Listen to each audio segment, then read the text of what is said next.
What qualities do you think make a great supply chain leader today compared to 10 years ago? The adoption of technology, or the willingness to maybe even consider the adoption of technology in supply chain has changed a lot. Do you think that they continue to climb, or do you see those tapering? I think it's tapering a little bit with it. I mean, I think we see different things happening in different channels. How are you thinking about AI? Are you guys testing things in-house? Are you looking at solutions?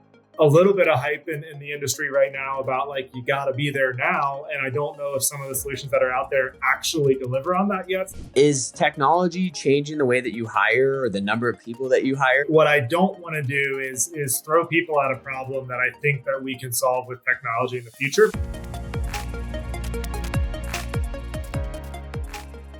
Hey everyone, thank you for joining us for another episode of Shipped. Today I'm speaking with Zach Sands, the VP of Operations at Pangaea. Zach, thanks for taking the time to chat with me today. Yeah, excited to be here. Looking forward to it.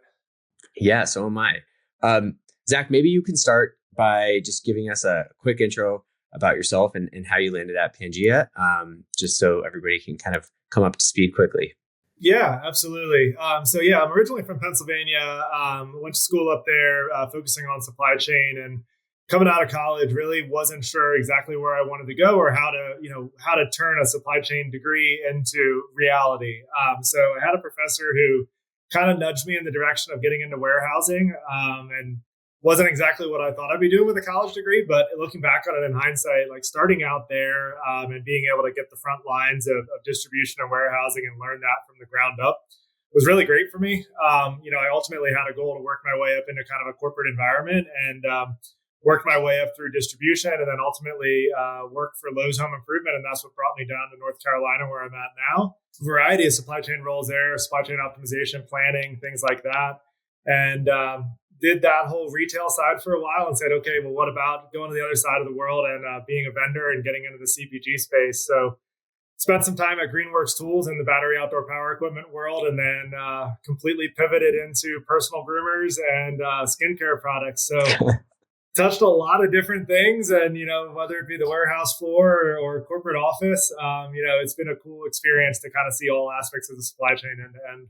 Yeah. So that's going to be like, usually that's one of the questions. I feel like everybody has a really interesting way of how they fell into supply chain, but it seems like it was kind of early for you, studying it in college.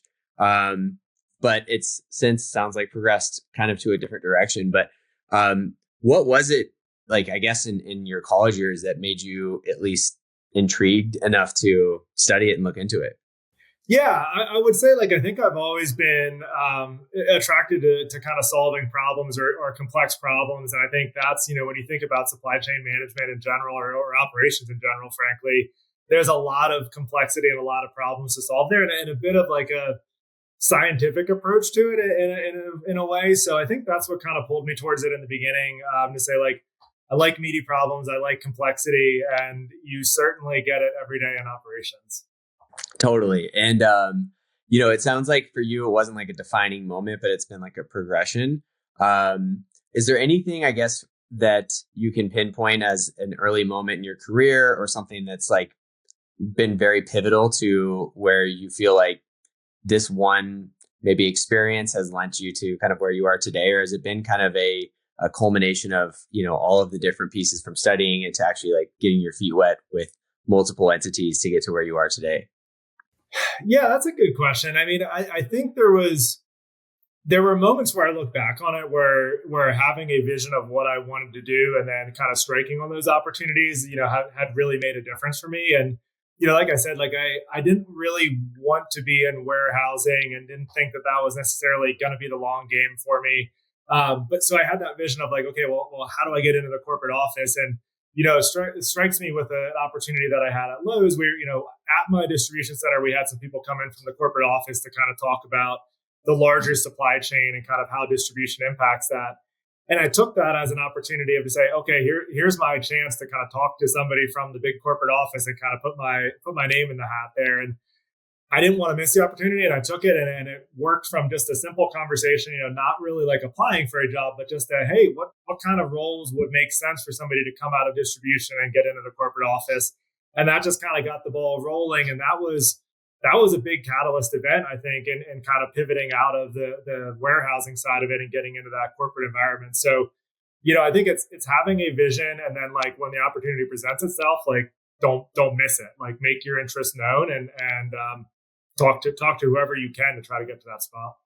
That's great. That's great. And so with your experience, obviously the supply chain landscape has changed pretty dramatically over the last few years. What shifts do you think are permanent? And is there anything that you think, especially from your experience studying it in college all the way to now, that is either going away or has gone away? Yeah, I think uncertainty is probably a permanent thing now in the global supply chain. And I think, back to kind of the tariff environment and kind of just larger macroeconomics, like what had become kind of an assumption around or a precedent, I guess, around how global supply chains work, like that seems to get turned on its head weekly in some cases. I think like the preconceived notions kind of go out the window on that. And like you basically need to be in a spot where you have flexibility and your supply chain can be dynamic and respond to kind of whatever gets thrown your way and whatever you wake up to on your newsfeed in the morning. That keeps you on your toes a little bit more. But I think in a way, like it's kind of forcing resilient supply chains in a way that maybe wasn't as necessary in the past with it. So I guess, maybe the flip side of it is like the long-standing, hey, we've always done it this way. We've always sourced from this one supplier. We've always sourced from this country. That's probably gone. I don't see that being a long-term strategy anymore. That's such a good point. And I think that probably resonates heavily with folks as the last, few months here with some of the turmoil. So maybe for everybody listening, can you give us just a brief rundown what Pangaea does, and it's more specifically like what you do as your day-to-day? Yeah, for sure. So Pangaea is a holdings company. We've got two brands that we operate underneath it. So we've got Lumen Skincare, which is a men's-focused skincare brand, primarily DTC, subscription-based model.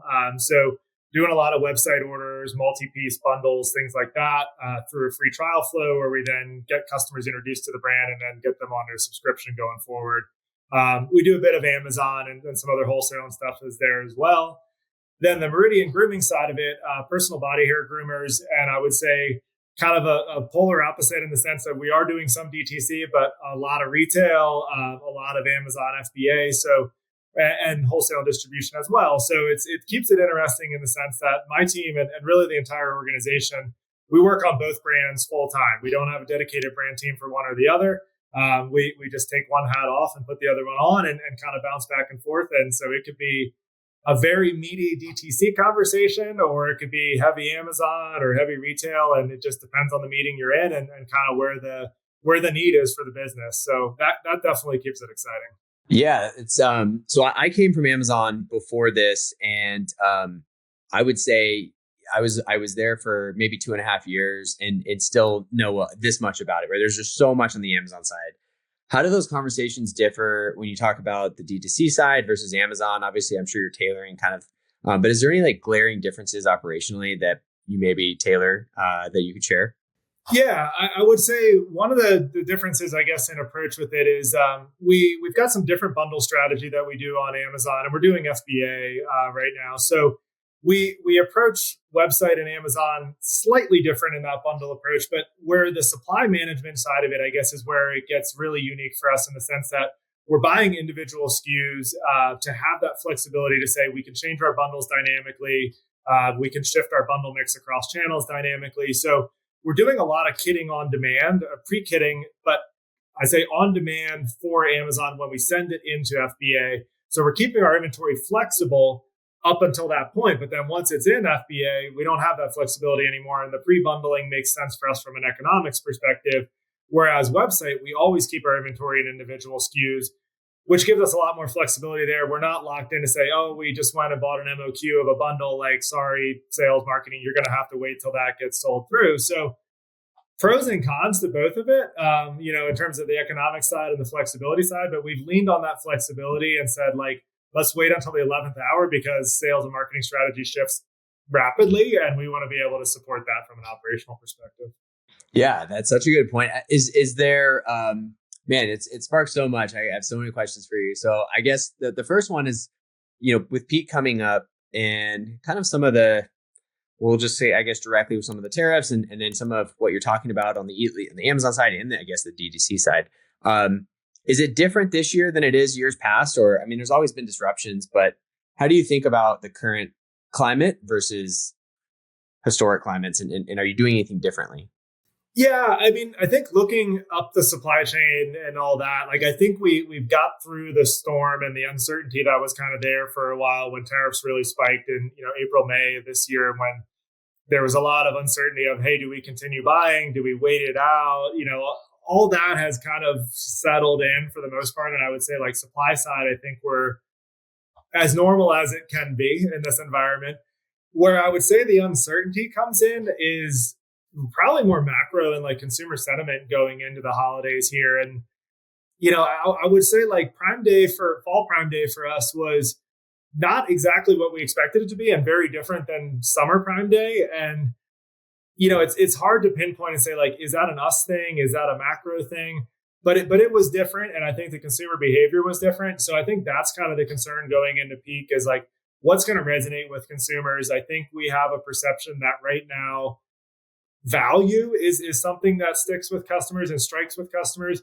It's not necessarily deals, but it's the perception of value. And I think that's making us look a little bit differently at multi-pack items and 2 and 3 packs and bundles. And how do we tell a value story where it's like, if the consumer is holding their wallet a little tighter than they normally do, like what's that thing that kind of nudges them over the edge? And I think value is going to be the big driver there. Yeah, that's such a great point. Do you think, and it sounds like maybe yes, but would be really curious to hear your thoughts on consumer expectations. Do you think that they continue to climb or do you see those tapering? I think it's tapering a little bit with it. I mean, I think we see different things happening in different channels. We also have a pretty big international footprint as well. And I would say things are a little bit different in the US than they are internationally, but like, there's not as much consumer optimism, or at least the perception is there's not as much consumer optimism on spending. And there's probably a little bit of conservatism that we're starting to feel, I think, from the consumer side right now. Yeah, that makes a lot of sense. I want to shift to the AI topic. I'm sure you guys are inundated with AI solutions. How are you thinking about AI? Are you guys testing things in-house? Are you looking at solutions? What's on the roadmap for you guys? Yeah, I would say maybe if you want to call it the noise or don't call it noise. The noise is louder and getting louder every single week around kind of, hey, like get on the train or you're going to miss it. And like the voice in my head is a little bit around that too. And I would say like, I'm not making the decision for us to dive in head first because we have to right now because of that fear of missing out or fear of missing the train. But I would say like we are having conscious decision making and conversations around like how do we start to work AI into what we're doing? Not in like a let's go buy something off the shelf that markets AI and says it's going to be the solution to everything. But like let's use the tools that are available and start thinking about it as a team of like where do we have inefficiencies? Like I say for myself, like using AI as a thought partner and helping in my research and my benchmarking. Like even that at a very basic level has been transformational for me and kind of like reducing the non-value added time that I used to spend Googling things and just trying to get a better understanding of things. It's much faster uptake for that. And that's kind of where I've encouraged my team as well. Like I've got individuals on my team that were way ahead of me on the AI thing for themselves. And like they're kind of becoming thought leaders for the team in a sense. But there were others where I'm like, just dip your toe in the water. Just try it even from a personal life perspective. You don't have to go and run the entire business through it overnight, but start thinking about it and start to see the value propositions there. I think there's a little bit of hype in the industry right now about like, you got to be there now. And I don't know if some of the solutions that are out there actually deliver on that yet. So that's maybe where my cautious approach is coming from. I think it's totally fair. I mean, obviously, we have an AI company, and I think it's okay to call it noise. Like it's a lot. I mean, we get hundreds of inbounds a day of AI this or AI that, and I think it's there's a lot of I say inbound and what would be applied to actually fix the problem set that you have. Maybe it's like a small percent, but when you guys are looking at these things, so it sounds like you're maybe using like ChatGPT or some of these major or more mainstream LLMs to help you with research and kind of get your feet wet that way. When you guys start to look at these solutions, are you looking at them for more like, hey, this is the most manual thing that we do? Or is it, hey, we could probably save some money if we do this? Or is it a combination? Or, I know it's early days for you guys, but what kind of is the thought process there for you guys? I think it's the manual time savings and eliminating the inefficiencies there. And like, I think that's where, even if I take my basic example of just like, hey, I'm going to go research a topic, and I think about the way that you go research a topic in the old world of Googling or whatever search engine you prefer, and how difficult that is and how many windows you have open and how you're trying to kind of formulate a vision of everything. That's where I think the inefficiencies are. And I think if you put that into a business lens and you say like, what's that repetitive thing that I just keep doing or just keep trying to cobble together information or draw insights from large amounts of information? Like that's where I see the low hanging fruit and where we're trying to kind of build that out and say, how do I automate there first? Like, I don't think it's hand over the keys to the car yet, but it's like a little bit in terms of the full operations, but it's more of like, how do I get from point A to point B a little bit faster? And, I've got smart people on my team, and like, where can we have them do the things that are most valuable to the business as a smart person, as opposed to wrangling data or trying to draw insights out of mass data sets? Yeah, I think you're thinking about it the right way. And to that same extent, like finding that small thing where you can decide it's either going to make an impact or not is usually the best way to start it. How do you guys think about kind of future proofing? Not necessarily just for competition, but there's AI, there's all these things. I'm sure I'm going to ask you in a minute about kind of some of the main customer inquiries, but how do you guys think about future proofing? Sure, there might be some AI, but I'm sure there's other things as well. What comes to mind with that topic? Yeah, I mean, I would say that like really having control over our data and stability over the way that we're managing our data. Like, I think you get this aspect of where you build a business to a certain level on spreadsheets, and then you start to get uncomfortable with managing a business on spreadsheets. And you're like, man, I've got too many different versions, too many different things to manage. Like, I think that's a problem that we have to start to fix. And whether that's through AI solutions or other more traditional solutions, like we got to get past that hurdle of where you rely on a version of a version of a version of a spreadsheet about a business. Like that's not future proof there, and it's not scalable. So I think like trying to tackle that is really important for us.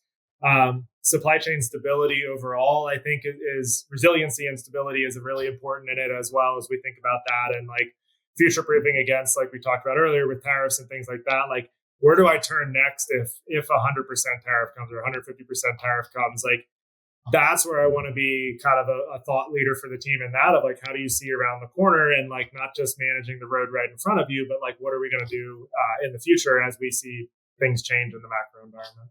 Yeah, no, that makes perfect sense. So maybe to focus in on kind of your customers a little bit more, first and foremost, just from a broad sense, how do your customers contact you? Do they call you? Do they email you? Do you have Slack chats? What does that look like? Yeah, a little bit of calling, primarily more email. We do have some chatbots and things like that we're working on the CS side with it. And it's there's definitely a good chunk of that is with a subscription based model. That is a lot of just, hey, how do I update my subscription? How do I cancel my subscription? Very simple, repetitive things that can definitely be automated, and where chatbots become very beneficial in that. And then you've got your small subset of things that are a little bit more complex that maybe need a little bit more hands-on there. So I think kind of a combination there, but there's a lot of that low-hanging fruit in that area. Yeah. What's kind of aside from like their customer requests of, I need to change this on an order or cancel my subscription. Are there any macro things that your customers are asking you for? And that could be from a product perspective, an operations perspective. Is there something that you hear a lot that maybe is new with the technology that's kind of being dispersed throughout? Yeah, I mean, I think there's probably some opportunity there to be more of an advisor, and think about like the skincare side of it for men, and like how do you kind of learn more about our product and things like that. And we occasionally get questions like that, but I think we could be a little bit more proactive in kind of saying, hey, if you're new to skincare, if you're not sure how to approach our product, like these are the ways to think about it. This is kind of how to build a routine. And we've dabbled a little bit in that. We've done some stuff with like an AI-based skin analysis where it'll take a photo of you and kind of say, hey, you've got problems with dark circles or pore size or redness in your skin and things like that. And we're dipping our toe in the water there, but like that's an area that I think can get exciting where you can track a lot of data there. You can show people where their problems are, and then you can show them, hey, this is actually working and this is helping you solve your problems because, hey, your score was this, now it's that. There's clearly a benefit to using our products. So I think there's opportunity around that, like in an advisor or a proof of concept in a way of like that this product does work and you are seeing results in that area. Yeah, that's great. I guess one of the things is kind of a segue, but more, I guess, one thing I want to focus on a little bit is just leadership and strategy. Obviously, at a VP level, and especially with your experience from even, again, just studying supply chain. I my foray was in at Amazon. So, as it relates to number of years, I'm probably at, 4 or 5 years total now in supply chain space. So I consider that still, relatively new when you have industry veterans that have 15, 20, 30 years. What qualities do you think make a great supply chain leader today compared to 10 years ago? And if it's the same, then that's totally fine too. But just curious to see, since you've been in the space, do you see any fundamental difference? Yeah, I mean, I would say the adoption of technology or the willingness to maybe even consider the adoption of technology in supply chain has changed a lot. And like, I think there was this, when I got started, there was this very scrappy kind of rough around the edge operator approach of like supply chain just kind of gets it done. And like with grit and like sheer will, we're just going to figure it out. And like, yeah, there's some of that still exists, but like I think like the visionaries in the supply chain world and the leaders in the supply chain world are saying like, no, there's a little more to it than just kind of grit and sheer will, and like that's where the systems come in, and like seeing that bigger picture of like where is the value add of the time that the team is spending on things. Like it's not just grind through it. It's like let's get rid of the non-value added stuff and focus on the value added time. I think, yeah, that's probably the best way that I can articulate as well, even in my smaller tenure, where, I think there's the old way of doing things that have worked for this whole time. And then there's, to your research point earlier, where you can knock it out and you don't have to do the old way of doing things, but it is some of that adoption curve.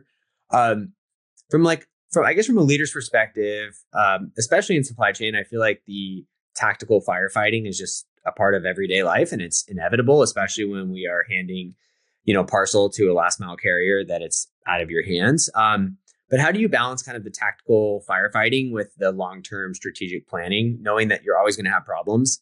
What does that look like for you?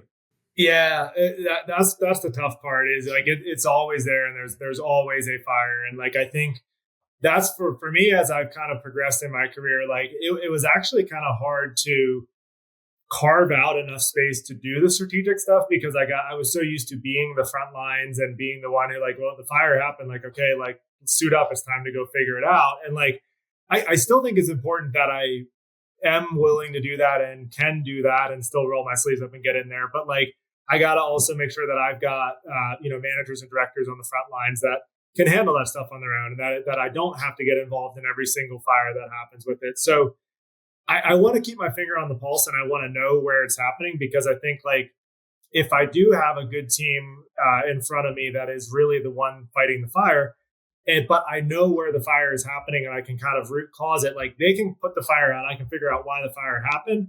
That's kind of the difference. And I don't think you can be so disconnected that you're living in this fantasy world in your office and like, you don't have any idea what's happening on the floor or any idea what's happening with orders. Like you got to know both, but you got to be able to pull out and say, all right, somebody's got to figure out how to like fix this in the long run. And that becomes like a partnership with the frontline team who's going out there and fighting the fire as well. Like once the fire's out, like I've got a little bit of time that I've already thought about it now. Like, hey, what do you think happened? Like, how do we figure this out and prevent that from happening in the future? So being able to flex up and down from tactical and strategic, like, I don't think you get the luxury in operations and supply chain to just be strategic. I think you have to have your fingers on both. And I think, maybe to add it, at least from the way that I am now seeing some trends where the firefighting a lot of times is fairly predictable in terms of like the category that you could assign it to, right? I always use the example, if you talk about what could happen to a package,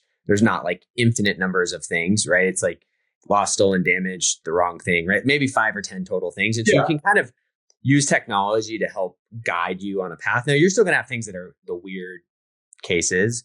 But I think technology enables you to do some maybe I guess in the firefighting term, when I don't know what the term is, but where they like kind of fireproof it by cutting it down or do a controlled burn or Yeah. whatever it might be. I feel like you can kind of do a little bit of that, but the real fires are a little bit inevitable.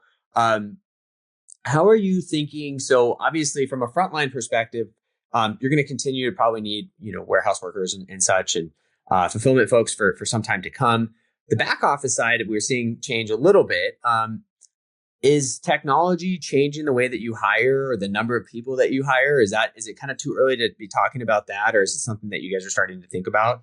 I think it's something that I think about in the sense that like what I don't want to do is throw people at a problem that I think that we can solve with technology in the future, because I don't want to do that from a personal perspective, to bring somebody in if I have the thought in the back of my mind that, hey, we can figure this out with technology, or we can gain efficiency somewhere else, and then maybe that role's not there in the future. So I think if I'm thinking about like where we have a gap to fill, I'm probably in the back office side. I'm probably leaning more towards, could I invest in technology and do that maybe more cost effectively than throwing another person at the problem, and kind of thinking about the bigger picture that way with it.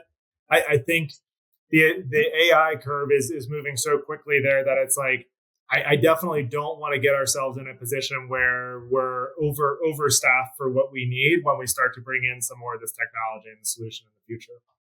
Yeah, that I think that's probably a good segue. And I think about it the same exact way. You obviously don't want to, it's that long term outlook, I guess, where you might have somebody come in and that job can be really beneficial to the business for 6 months or 8 months or a year, but then that maybe not past that. And so that's kind of something that, hopefully there's a tool, but I think that says a lot about you as a leader that you're thinking about that before you hire for that role. What do you think in 5 years, if we talk about like an intelligent supply chain of 2030, what does that look like to you and kind of within the business? Yeah, I would say I think probably one of the biggest areas that I think is going to change fast related to AI is kind of the supply chain planning side of it and SNOP, and because it is so data driven, and in a lot of ways, like, I don't want to say it's predictable, because like SNOP is hard and there's unpredictable aspects to it, but like there is a level of repetitiveness in there where it's like you're taking demand inputs, you're taking feedback from people, you're massaging it, and you're working it into kind of a supply plan, and then you're reacting to what happens downstream with it. That's the biggest area where I think we could see things become a lot less human intensive and a lot more system driven really, really fast. Versus I think other areas, I look at my team and I'm like, procurement and sourcing side of it, like there's a lot of human interaction. There's a lot of heavy negotiation and relationship and that type of stuff. Like, sure, there's things that AI can do to supplement that, but I don't think it's as structured as maybe like the planning side is. Logistics and fulfillment. Logistics, there's probably some stuff there around freight and things like that that'll drive efficiency. But to your point about kind of firefighting and fires popping up, like, unfortunately, a lot of the fires that pop up are on the logistics and the fulfillment side of the business. And it's like, if they're unpredictable by nature, if they were predictable, you wouldn't have the fires. So they're unpredictable by nature, a little bit more difficult to automate there. So it's I don't want to say like AI proof is one of those things that comes around. Like, is it an AI proof industry? Like, yeah, I mean, I think there's aspects of operations that are AI proofs to a degree. I think their AI can be supplemented by AI. I don't think fully replaceable in the next 5 years from full blown AI solutions versus people solutions. Yeah, I tend to agree. And I think that a lot of businesses, specifically, whether on the fulfillment side or the retail side, and you can even break it down, CPG and retail and more like true logistics or freight, you still see that there's like where AI does really, really well. Like, again, maybe those package categories as an example, but there's also areas where it does not do well, where it's just not ready to. And so I do think that there definitely is some work to be done, and I wouldn't go as far as, I guess, calling it AI proof, but I think we have some time. So I have a couple last questions, Zach, and really just about you, a little bit more to get to know you. So what's maybe one mistake that you've made in your career that turned out to be a hidden blessing? Ooh, let's see. Okay, so yeah, I'll call this like a double-edged sword mistake. So when I was at Greenworks, Greenworks Tools, I got an opportunity that kind of presented itself to go run the distribution center for them, and it's something that I really wanted to do. And I think I would say that I probably miscalculated the timing in my life of having a newborn baby and a wife at home that was taking care of that baby, and not thinking about how much time commitment there is with running a distribution center. So like, yeah, I would say like kind of a mistake from a timing perspective, but like ultimately like a blessing in the sense of that, like that thrust me into something that I probably wouldn't have done for the foreseeable future either, with young kids and still having young kids. Like I had to take the opportunity when it was there. And so it's like a little bit of a mistake, a little bit of a positive in the long run. And I think it goes back to my earlier comment about like, I've always felt like with career progression, like an opportunity is going to present itself, and it may not present itself at the best time, but it presents itself and like it's going to be there. And if you don't take it, it may not be there again. So that's kind of how I've always approached that kind of stuff. I like that. It's like the take it when you can, not when you should or when you have to kind of mentality. Yeah. And so this is kind of a crazier one. So if you weren't working in supply chain, what do you think you'd be doing today? That's actually not as crazy because I think about it a lot. Okay. I would be doing something in the golf industry. I don't care if I'm mowing the golf course or picking up driving range balls or working in the clubhouse. Like I love the golf industry. I'm not saying that I could necessarily support my family doing that, but I guess it's if you win $1 million and you could do whatever you want kind of thing. Well, probably more than $1 million, but you get the idea. It's like something golf, anything golf. Okay, I love it. Well, I'm not a great golfer, I have to admit. So, maybe I can get some direct lessons here. But I assume, obviously, golf is. Have you been golfing for a while, or is this like a new hobby that you picked up since you've been a dad, or how long? Yeah, so I've been playing since I don't know, probably 10, 11 years old, and Wow. played all throughout high school, and grew up with all that, and then I would say fell out of it for a little bit after college, and then the last couple of years here, as my kids have gotten a little bit older, like that's become my like one me thing to go do, and there's something about being able to just like disconnect from the craziness of the operations world and like get outside and have it feel slow for a little bit. That like it's maybe less about the golf and more about just the break and the mental reset. That was a much easier question for you because I feel like I don't know, maybe it's not too late, Zach. You can hit one of the tours and the prize money is pretty good, so maybe there's still a possibility. I got a little bit of practicing to do, but yes, I hope so. Awesome. Well, that's all we have time to cover today. Before we wrap, if people want to follow along with your work, what's the best place for them to do so? Yeah, I say check me out on LinkedIn. Definitely trying to keep people updated on what's going on in my world there. Best way to connect with me, I'd be happy to chat with anyone, compare challenges and solutions all together there on that. So yeah, happy to talk to anyone about that. Amazing. Well, this has been an incredible conversation, and I know I've learned a lot. Let's keep in touch, and thanks again for joining, Zach. I appreciate it. Awesome. It's been great. Thanks for the time.